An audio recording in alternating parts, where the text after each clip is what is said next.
Hey guys, Big Gunner 81 here. Hope your day is going well.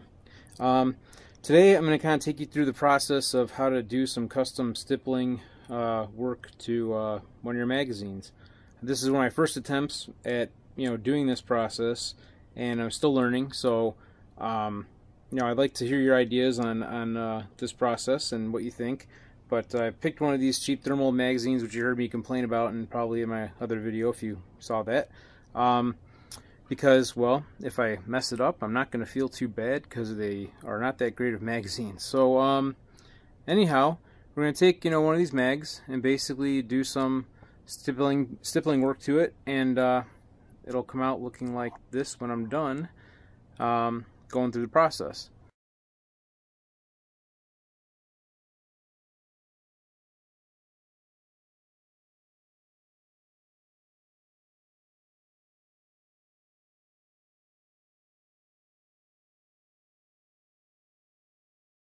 So anyhow, we're just going to start basically with the hot soldering iron. I turn it down to medium setting, and we're just going to work on this bottom section here.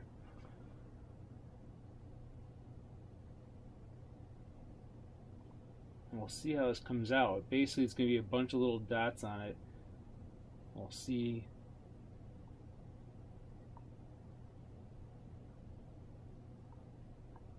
Just kind of every different kind of pattern here and there.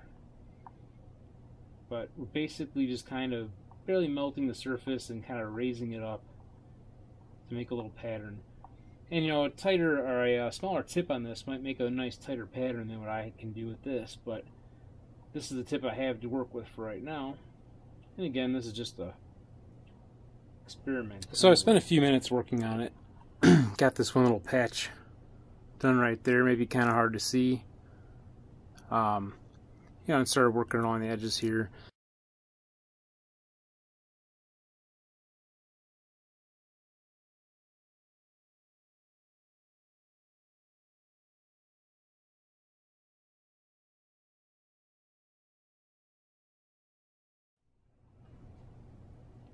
So I got all the way around on this bottom row here.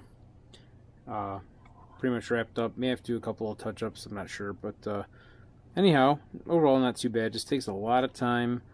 And again, it's the first time I'm doing this, so maybe it'll go faster next time, but or maybe I'll improve my technique and use different style tip or something, and I'll make it go quicker, or maybe I'll make a little bit larger pattern than this. Maybe this is a little bit too small. I don't know.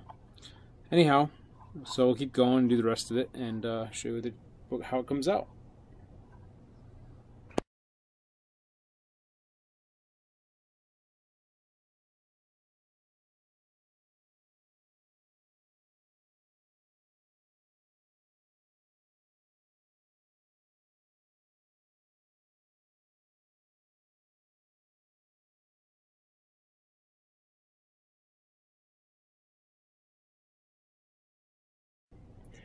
So one thing I kind of find is I don't press real hard and deep into the surface. I'm just trying to roughen up the top of the material, not go real deep into it. So it also makes it easier to go back over if you have an area that you don't really like the pattern on very much and you want to kind of clean it up a little bit.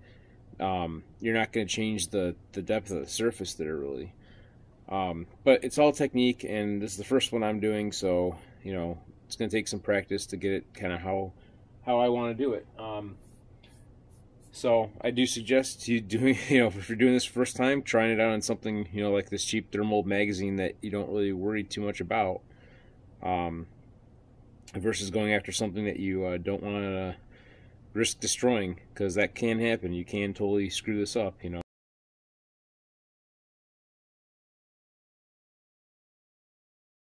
One thing I started doing too, and I don't know if I mentioned this earlier, is kind of going around the perimeter of where I don't want to, do any of this texture, and kind of outlining it first, and then kind of filling my row in one layer at a time, or one pass at a time, kind of, and just overlapping my pattern over and over to kind of get the desired texture that I'm going for here. So again, it's going to take practice, so we'll keep going here.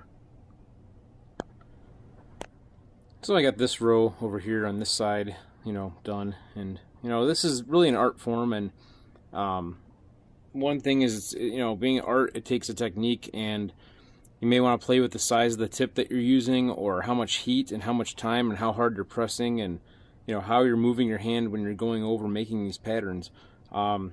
So it does take practice, apparently.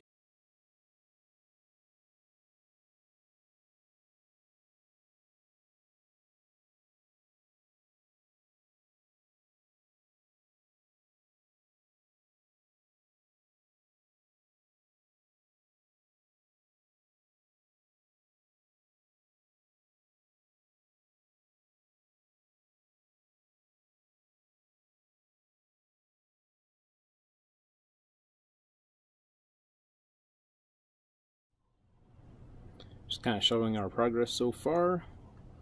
Got to this side. We're going to go ahead and outline this area and fill it in, and then we can start on the next row.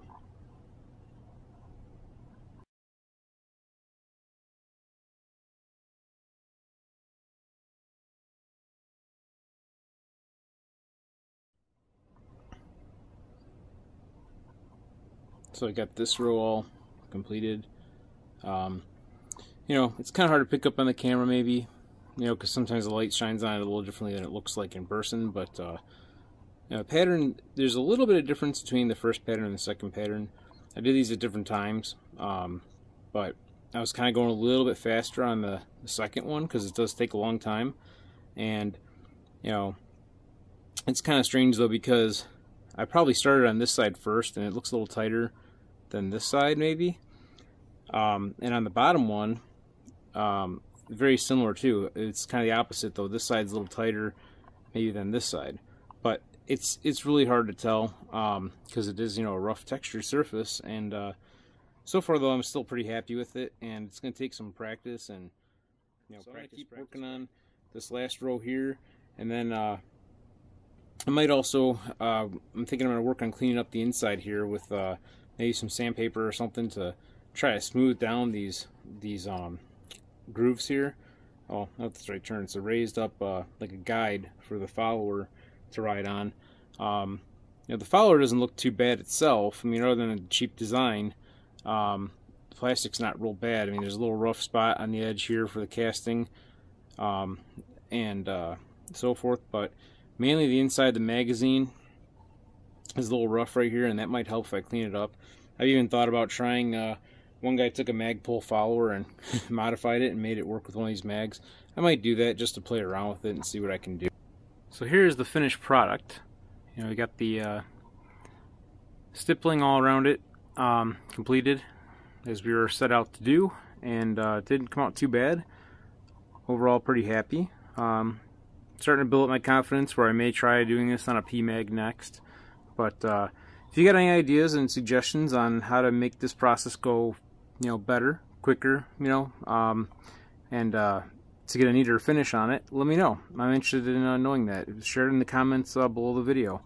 So anyhow, next I'm gonna go ahead and probably work on cleaning up the insides of this magazine and see if I can get it to function a little better. But otherwise, I just figured this would be a good one to practice with. So thanks for watching, guys. Until next time, have fun shooting.